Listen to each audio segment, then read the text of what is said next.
we have seen a surge in demand for ETFs in the market. So let's quickly understand what is an ETF and how is it different from mutual funds. ETF, which stands for Exchange Traded Funds, is a basket of investment comprising of stocks, bonds, and other shares. So imagine this. You want to invest in multiple companies, but you don't want to apply to them separately. So in this case, you can invest in an ETF, which holds shares of multiple companies.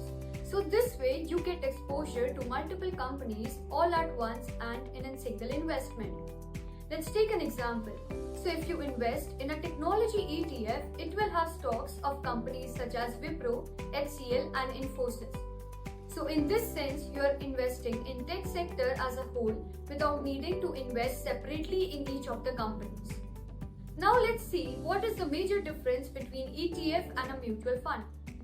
ETF trades throughout the day just like stocks, while mutual fund trades only once in a day after the market closes.